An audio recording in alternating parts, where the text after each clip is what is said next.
मुंबईच्या रस्त्यांना आता सोन्याचा मुलामा दिला जातोय, कारण सोन्या इतक्याच किमतीचा हा मुलामा भलताच महाग आहे। रस्त्यांवर पडलेला प्रत्येक खड्डा 10 ते 15 हजार रुपये खर्च करून भरण्याचं काम सुरू आहे, आणि ते सुद्धा फक्त काही मिनिटात। असं कोणतं तंत्रज्ञान आहे ज्यामुळे हा खड्डा काही मिनिटात भरला जातोय? आपण पाहूया।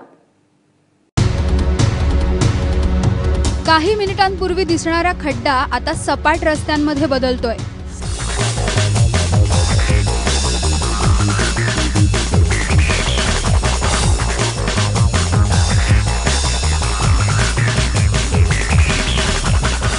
या पुड्यांमधलं मिश्रण टाकलं, थोडं पाणी शिंपडलं की झालाच खड्ड्याचा कायापालट।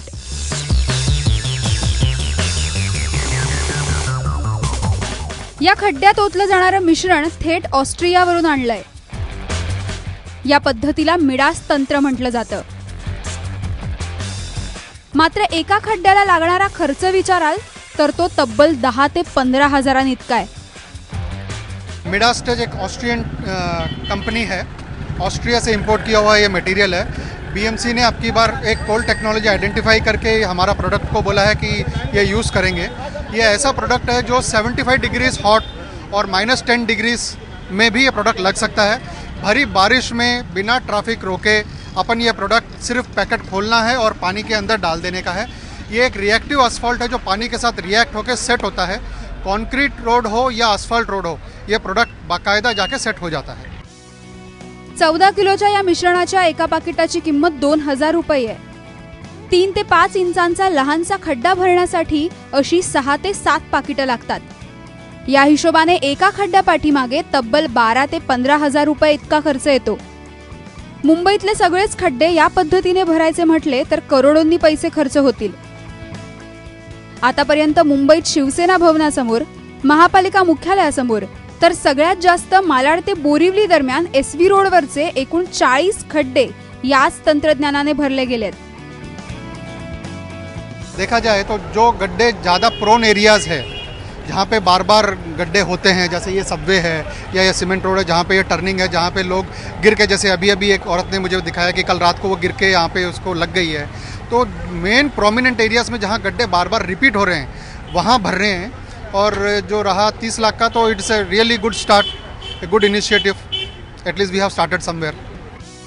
अवाढव्य खर्चामुळे मोजकेच खड्डे भरले जात आहेत। त्यातल्या त्यात महत्त्वाच्या ठिकाणी असलेल्याच खड्ड्यांचा नंबर लागत असल्यामुळे महापालिकेकडून निवडले जाणारे खड्डे आता VIP झालेत। नाही, काय उपयोग नाही, कारण का तो परत 8 दिवसांनी निघून जातो तो खड्डा, परत माती निघते, ते रेती परत निघून जातात आणि पावसाळ्यामध्ये टाकतात। काय उपयोग आहे त्याला? त्यामध्ये डांबरी आहे का? त्याच्यात डांबरी नसतं, सुकलेला अंतर टाकतात ते लोग। ये वेस्ट हो रहा पैसा, क्योंकि ये बार बार अपन को खर्चा करना पड़ता है। बार बार अपन को ये आते हैं, बार बार ये खड्डा गुड़ता, 8 दिन में वापस भरते, वापस आते, वापस आके ठेकेदार आके वापस करते। खरं तर एका खड्ड्यामागे काही हजारो रुपये ही किंमत एखाद्याच्या जीवापेक्षा नक्कीच कमी आहे। मात्र मुंबईतल्या रस्त्यांना दिला जाणारा हा मिडास टच कायमस्वरूपी राहावा म्हणजे मिळवलं। राजा मिडासची गोष्ट आपल्या सगळ्यांनाच माहिती आहे। मिडास हा एक असा लोभी राजा होता की ज्याला आपण हात लावू ती प्रत्येक गोष्ट सोन्याची झाली पाहिजे असं वाटायचं। तसा वर सुद्धा त्याला मिळाला आणि खरोखर मिडासने ज्या ज्या वस्तूंना हात लावला ती प्रत्येक वस्तू सोन्याची झाली। आता मुंबई महापालिकेला सुद्धा असाच मिडास राजा व्हावंसं वाटतंय, आणि म्हणूनच आपल्या खड्डे पडलेल्या रस्त्यांना सुद्धा सोन्याचा मुलामा द्यायला मुंबई महापालिका निघाली आहे। आता या खड्ड्यांना दिलेला हा सोन्याचा मुलामा किती काळ तग धरणार आहे हे येणारा काळ सांगेलच। मात्र त्यासाठी सोन्यासारख्या, सोन्या इतक्याच पैशांची उधळपट्टी सुद्धा केली जाते, हे सुद्धा तितकंच महत्त्वाचं। कॅमेरामन सचिन शिंदेसह मनीष पाठक, ABP माझा, मुंबई।